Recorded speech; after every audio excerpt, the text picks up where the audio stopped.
സൂരജ്,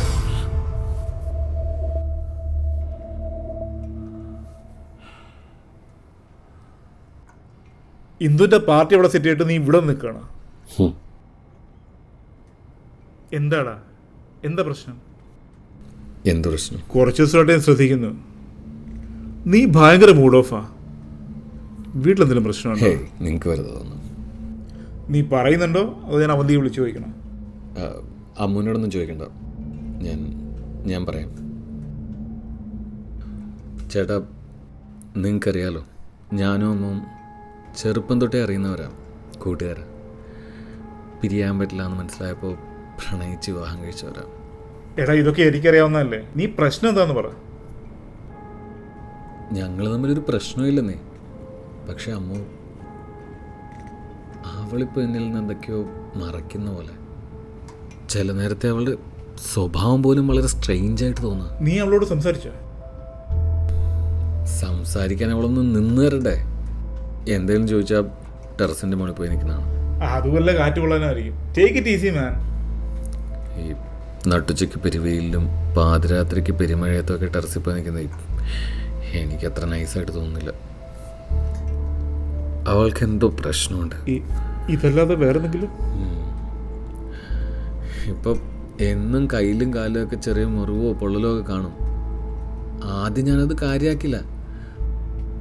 സ്ഥിരമായപ്പോൾ ചോദിച്ചു, അതിന് വ്യക്തമായിട്ടുള്ള ഒരു മറുപടിയേ ഇല്ല. എനിക്കെന്തോ പേടി തോന്നാം.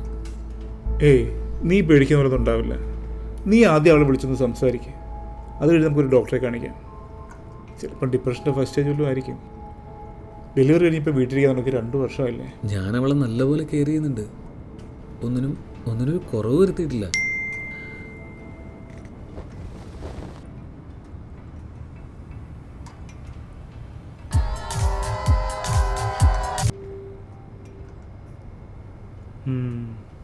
ഡിപ്രഷൻ? സോറി, എന്താ പറഞ്ഞ? അമ്മൂനെ ഡിപ്രഷൻ ആയിരിക്കും. അറിയില്ല, അതിന് മാത്രം എന്താ? നീ അവളെ വിളിച്ചിട്ട് ഒന്ന് സംസാരിക്കുക. ചിലപ്പം നിന്റെ തോന്നലായിരിക്കും. അത് തന്നെയാണ് ഇന്ദുവും പറയുന്നത്. എന്തായാലും ഇന്നവളോട് സംസാരിക്കും.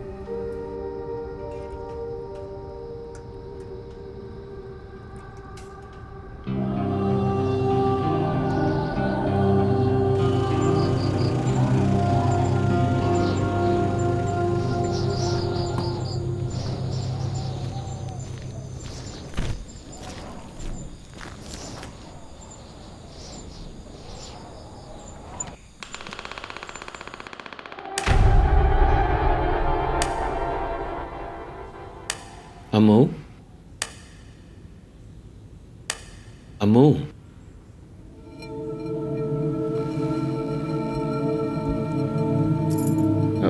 ഞാൻ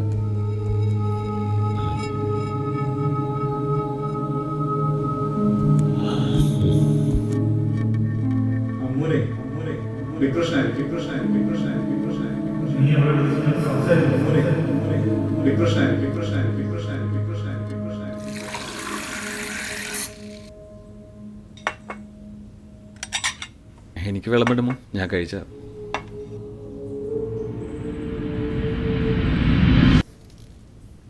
ഇന്നും കൈമുറിച്ചല്ലേ?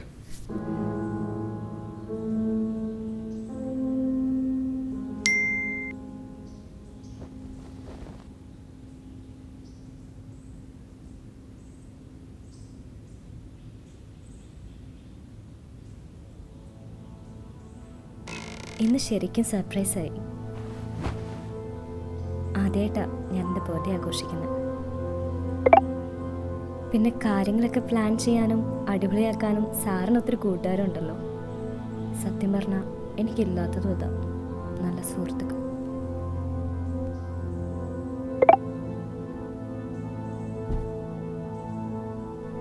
സത്യം പറഞ്ഞാൽ എനിക്കില്ലാത്തതും ഇതാ, നല്ല സുഹൃത്തുക്കൾ.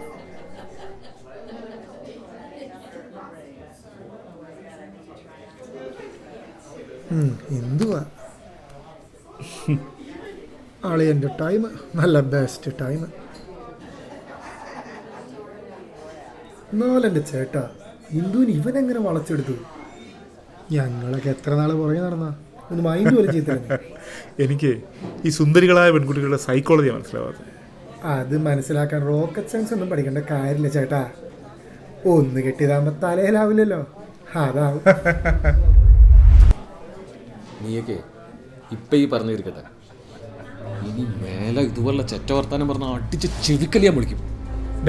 ഇനി വന്നേ, നിനക്ക് വിവരമില്ലേ പബ്ലിക് വെച്ച് നോക്കുന്നത്? അവരൊക്കെ ചെറ്റത്തരം കാണിക്കാം, നമ്മൾ പറഞ്ഞാലാണ് കുഴപ്പം. എടാ നീ അവനെ പറഞ്ഞിട്ട് കാര്യമില്ല, ഓഫീസിൽ അങ്ങനെ ഒരു ടോക്ക് ഉണ്ട്. എങ്ങനെ? അത് നീയും ഇന്ദുവും റിലേഷനാണ്. നോൺസെൻസ്. ഇന്ദു നിന്നോട് മാത്രമേ കമ്പനിയുള്ളൂ, വേറെ ആരെ എടുപ്പിക്കുകയില്ല, ആരോടൊന്നും ചിരിക്കുക പോലും ചെയ്യുകയില്ല. അപ്പോൾ പിന്നെ ഡൗട്ട് തോന്നും, സ്വാഭാവികം. ചിരിച്ചൊന്ന് സംസാരിച്ച റിലേഷനിലാണെന്നാണ് അർത്ഥം. എടാ അതല്ല, നിങ്ങൾ തമ്മിലുള്ള ബോണ്ടിങ്, ആ ഓവർ കെയറിങ്, ഇതൊക്കെ കാണുമ്പോൾ എൻ്റെ ചേട്ടാ, നിങ്ങൾക്ക് എത്ര വർഷമായിട്ട് എന്നെ അറിയാം? നിങ്ങളൊക്കെ വിചാരിക്കുന്ന പോലെ ഒരു പെണ്ണല്ല ഇന്ദു. അത് നിനക്കെങ്ങനെ അറിയാം? എടാ അവളിവിടെ ജോയിൻ ചെയ്തിട്ട് മാസങ്ങളെ ആയിട്ടുള്ളൂ. ന്യൂ ജോയിൻ ആയിട്ട് എന്താ അവിടെ ഒരു ജാട? ഭൂമിയിൽ വേറെ പെണ്ണുങ്ങളില്ലെന്ന് അവിടെ വിചാരം. ഞാനും ആദ്യമേ അവളെ പറ്റി അങ്ങനെയൊക്കെ തന്നെ വിചാരിച്ചത്. അവൾ എന്നോടൊന്നും മിണ്ടാൻ വരില്ലായിരുന്നു. പക്ഷേ അന്നൊരു ദിവസം ഓഫീസിൻ്റെ പാർക്കിങ്ങിൽ നിന്ന് ഞാൻ കാർ എടുക്കുമ്പോൾ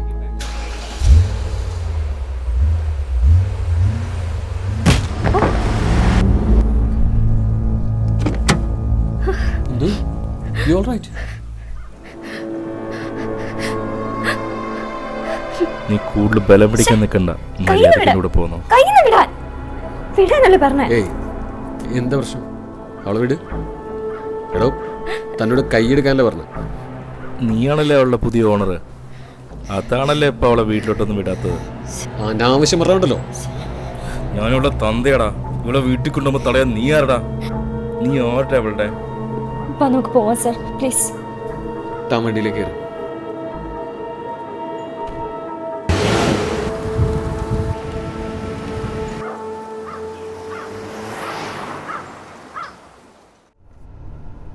എന്തോ ചോദിക്കുന്നോടൊന്നും തോന്നരുത്.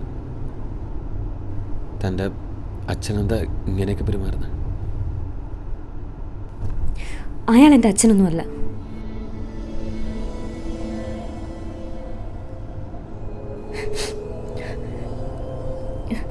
സർ, വണ്ടി നിർത്തൂ.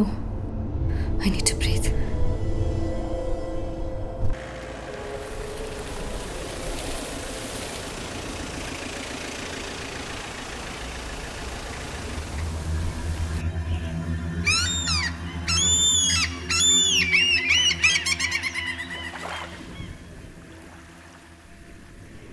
എൻ്റെ അമ്മയച്ഛനും പ്രണയിച്ച് വിവാഹം ചെയ്തവരായിരുന്നു. എനിക്ക് 5 വയസ്സുള്ളപ്പോൾ അച്ഛൻ മരിച്ചുപോയി. 2 പെൺകുഞ്ഞുങ്ങളായിട്ട് അമ്മ ഒരുപാട് കഷ്ടപ്പെട്ടു. അപ്പോഴാണ് ഇയാൾ അമ്മയെ പറഞ്ഞു പറ്റിച്ച് കല്യാണം കഴിക്കുന്നത്. സത്യത്തിൽ ഇയാളുടെ കണ്ണ് അമ്മേനെ മാത്രമായിരുന്നില്ല. വളർന്നു വരുന്ന ഞങ്ങൾ 2 പെൺകുട്ടികളെ നോട്ടിട്ടിരുന്നു. ദിവസം മദ്യപിച്ച് വന്ന ശാരീരിക ഉപദ്രവം വേറെ. സഹിയിട്ട് ചേച്ചി ഒരാളുടെ കൂടെ ഇറങ്ങിപ്പോയി. അതിന് അയാൾ പ്രതികാരം ചെയ്യുന്നത് എന്നെ അയാളെ കൊണ്ടുവരണം ഒരു രാത്രിയിലേക്ക് വിറ്റു.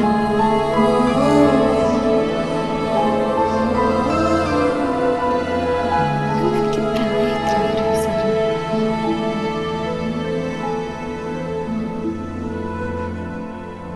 അന്നത്തെ രാത്രി അതിജീവിച്ചത് എങ്ങനെയാണെന്ന് എനിക്ക് ഇപ്പോഴും അറിയത്തില്ല. രക്ഷപ്പെട്ട് ക്ലാസ് ടീച്ചറിൻ്റെ അടുത്തെത്തി. വാശി പോലെ പഠിച്ചു. എങ്ങനെ ഇവിടെ വരെ എത്തി? ഇയാൾക്കെതിരെ പരാതികളും കൊടുത്തു? അതൊക്കെ കൊടുക്കുന്നുണ്ട് സർ. പക്ഷെ ആരോരും ഇല്ലാത്ത ഞങ്ങളെപ്പോലുള്ള പരാതി എവിടെ എത്തില്ല. ഇപ്പം തന്നെ കണ്ടില്ലേ?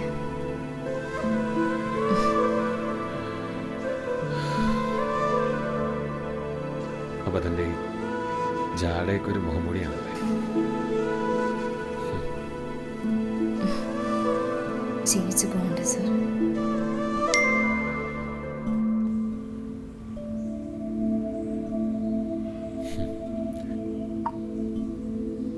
അപ്പോഴേ മാഡം, നാളെ മൺഡേ ആണ്.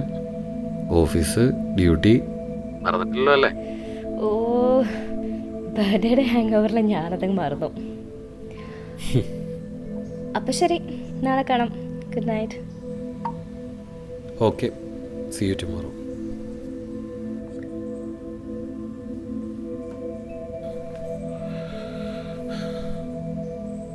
വിളിച്ചൊരു വന്നില്ലേ?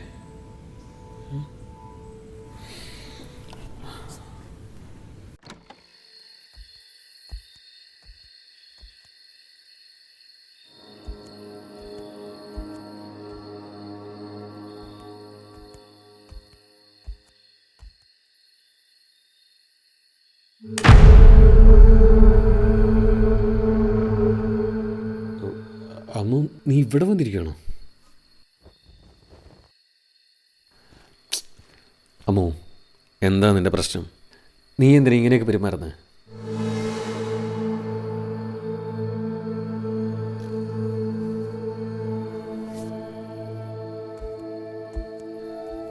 അമ്മോ,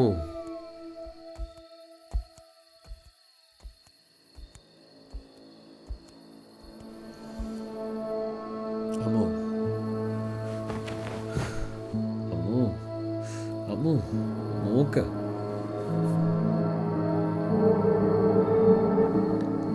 നീ എന്തേ കാണിക്കുന്നേ? നീ അത് തിരുമ്പി പിടിച്ചോ? സാരില്ല സാരില്ല സാരില്ല. സാരമില്ലെന്ന്? ആർക്ക് സാരമില്ലെന്ന്? എനിക്ക് സാരുണ്ട്.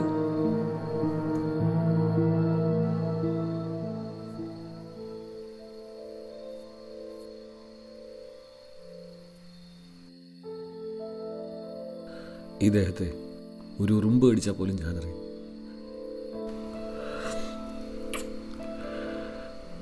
കാരണം വേദനിക്കുന്നതേ എനിക്കാണ്.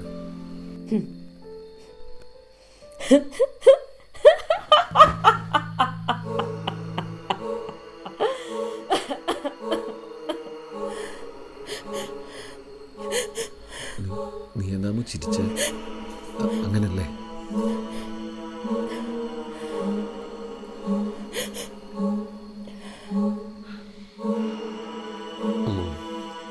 പറ, അങ്ങനല്ലേ?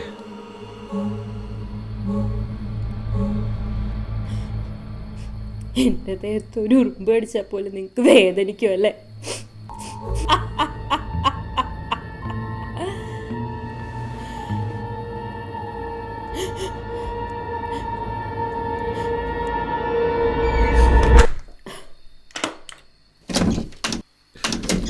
അമ്മു, ഡോറ് തുറക്ക്.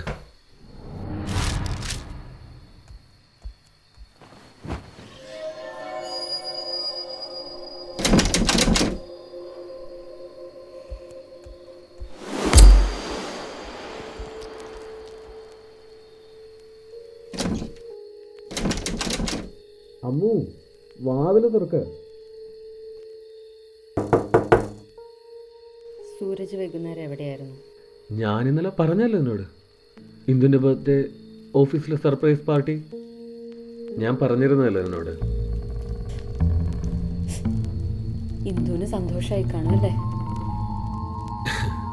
ജീവിതത്തിൽ ആദ്യമായിട്ട് അവളൊരു ബർത്ത്ഡേ പാർട്ടി ആഘോഷിക്കുന്നു. വലിയ സന്തോഷമാണ്. സൂരജ്, കഴിഞ്ഞ ആഴ്ച എൻ്റെ ബർത്ത്ഡേ ആയിരുന്നു.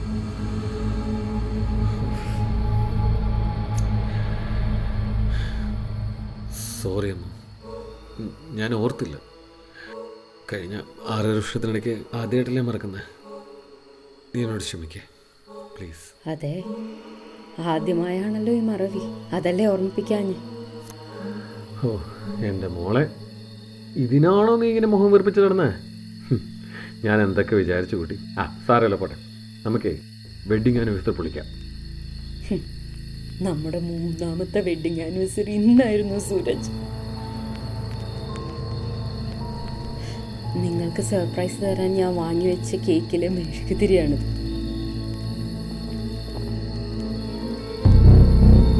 അമ്മു, നീ എന്ത് പ്രാന്തായി കാണിക്കുന്നത്? അത് കളഞ്ഞ്. മനസ്സിന്റെ വേദന കുറയാൻ ശരീരം വേദനിക്കുന്നത് നല്ലതാണ് സൂരജ്. ഒന്ന് വാതിൽ തുറക്കമോ പ്ലീസ്? നിങ്ങൾ പോയി കിടന്നോളൂ, നാളെ രാവിലെ ഓഫീസിൽ പോകേണ്ടതല്ലേ. നീയും വാ, ഒന്ന് ഉറങ്ങിയണിക്കുമ്പോ എല്ലാം മാറും. എൻ്റെ ഉറക്കം പോയിട്ട് എത്ര നാളായി സൂരജ്. നിങ്ങൾ എന്നെ ശ്രദ്ധിക്കുന്നില്ല എന്നുള്ള തോന്നൽ തുടങ്ങിയപ്പോൾ എൻ്റെ ഉറക്കം പോയി. അതൊക്കെ നിന്റെ തോന്നലാമോ? ആദ്യമൊക്കെ ഞാനും അങ്ങനെ തന്നെ വിചാരിച്ചു, തോന്നലായിരിക്കും. നിങ്ങൾ എല്ലാ കാര്യവും എന്നോട് സംസാരിക്കുന്നുണ്ട്, നമുക്കിടയിൽ രഹസ്യങ്ങളൊന്നുമില്ല. പക്ഷെ പിന്നെയും തോന്നി എന്തോ എവിടെയോ. അങ്ങനൊന്നും ഇല്ലമ്മോ, നീ ഒന്ന് വാതിൽ തുറക്ക്. അങ്ങനെയൊന്നും ഇല്ലെന്നൊരായിരം തവണ ഞാൻ എന്നോട് തന്നെ പറഞ്ഞു സൂരജ്. എന്ത് പ്രപ്പോസ് ചെയ്തു എന്ന് പറഞ്ഞപ്പോൾ പോലും ഞാൻ അഭിമാനിച്ചു സൂരജ്. ഇങ്ങനെ ഒരു ഭർത്താവിനെ എനിക്ക് കിട്ടിയതിൽ ഞാൻ ഉള്ളു തുറന്ന് സന്തോഷിച്ചു.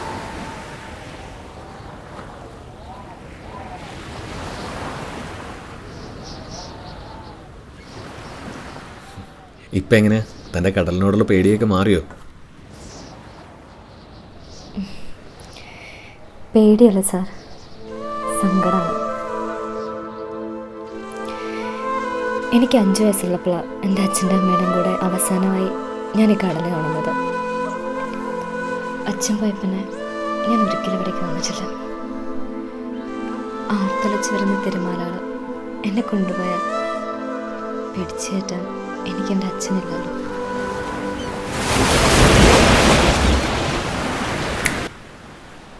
താൻ ധൈര്യമായിട്ട് ഇറങ്ങണം. ഇവിടെ ഏത് തിരമാലൊക്കെയാണ് എൻ്റെ എന്തിനെ കൊണ്ടുപോകാൻ അത്രയ്ക്ക് ധൈര്യമുള്ളതെന്ന് എനിക്കൊന്നറിയണമല്ലോ. ഞാനൊരു കാര്യം പറയട്ടെ.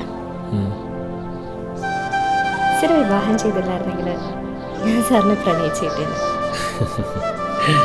എൻ്റെ അമ്മ കേൾക്കണ്ട. കേട്ടാലെന്താ, അമ്മ ഭാഗ്യം ചെയ്ത പെണ്ണ സാറിനെ പോലെ ഒരു ഭർത്താവിനെ കിട്ടിയില്ലേ? അവളെപ്പോലെ ഒരു പെണ്ണിനെ കിട്ടിയ ഞാനാണ് ഇന്ന് സത്യം പറഞ്ഞ ഭാഗ്യവാൻ. ചുമ്മാ പറയല്ലേ കേട്ടോ. Chess miss. ഈ ജന്മം പോട്ടെ, അടുത്ത ജന്മം ഉറപ്പായിട്ടും എനിക്കാണ് കിട്ടാൻ പ്രാർത്ഥിക്കും. നടന്നെ. ഇനിയുള്ള ഒരു 7 ജന്മം ഓൾറെഡി ബുക്കാണ്. എന്നാ പിന്നെ ഞാൻ അമ്മയോട് തിരിച്ചോളാം. ഒന്ന് പോയെങ്കിൽ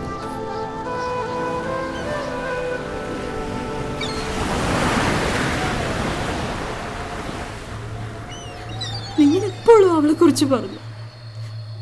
നിങ്ങൾക്ക് പാവം, നിന്നെപ്പോലെ ഒരു പെണ്ണല്ലേ, കൈവിടാൻ തോന്നുന്നില്ല. ഇതൊക്കെ പറഞ്ഞപ്പോ നിങ്ങളുടെ വിശാല മനസ്കതയോർത്ത് ഞാൻ ആഹ്ലാദിച്ചു. പക്ഷേ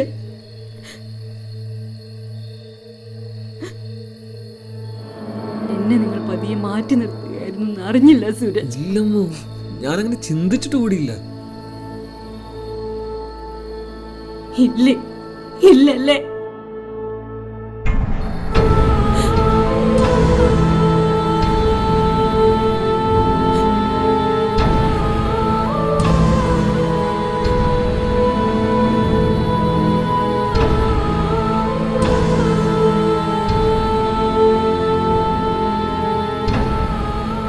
മാറ്റി നിർത്തുന്നില്ലെങ്കിൽ എൻ്റെ ശരീരത്തിലെ മുറിവുകൾ നിങ്ങൾ എന്നെ കാണേണ്ടതാ.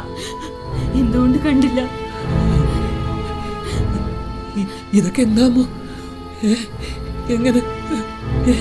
നിങ്ങൾ എന്നെ അവഗണിക്കുന്ന ഓരോ ദിവസവും ഞാൻ എനിക്ക് തന്നെ തന്ന ശിക്ഷയാണ്. നിങ്ങൾ എന്നെ ശ്രദ്ധിക്കുന്നുണ്ടെങ്കിൽ ഇതൊക്കെ എന്നേ കണ്ടേനെ. പുതിയൊരാൾ വന്നപ്പോൾ നിങ്ങൾ എന്നെ അകറ്റി. നിങ്ങൾക്ക് മാറ്റമൊന്നും തോന്നില്ല സൂരജ്, കാരണം നിങ്ങൾക്ക് ശ്രദ്ധിക്കാൻ വേറൊരാളുണ്ട്. പക്ഷെ എനിക്ക് നിങ്ങളെ ചോദ്യം ചെയ്യാനോ ശിക്ഷിക്കാനോ കഴിയില്ല സൂരജ്. പകരം ഞാൻ എന്നെ തന്നെ ശിക്ഷിക്കും.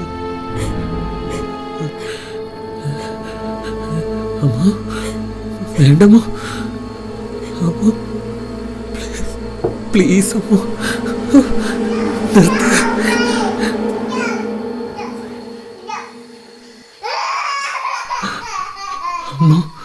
നമ്മുടെ മോള് പ്ലീസ് പ്ലീസ്.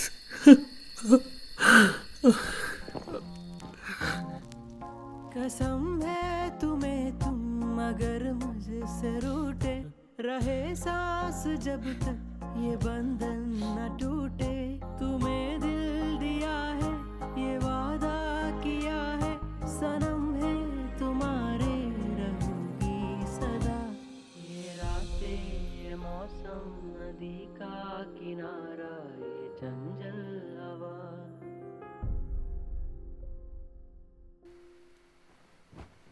ഉറങ്ങിക്കോട്ടാ.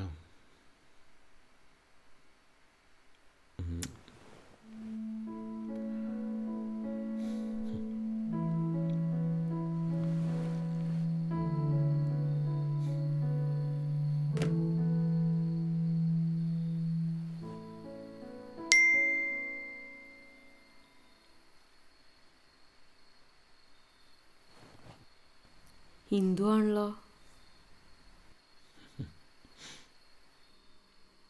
എൻ്റെ പൊന്നിന്തു, ഞാനും എൻ്റെ ഭാര്യയും കൂടി ഇങ്ങനെ റൊമാൻസിലിരിക്കുന്ന സമയത്ത് മെസ്സേജ് അയച്ച് ശല്യം ചെയ്യല്ലേ. ഞാനേ ഓഫീസ് വിട്ട് കഴിഞ്ഞുള്ള സമയം ഫാമിലിക്ക് വേണ്ടി മാത്രം ഡെഡിക്കേറ്റ് ചെയ്തു. എന്തെങ്കിലും സംസാരിക്കാണ്ട് നമുക്ക് ഓഫീസ് വെച്ചു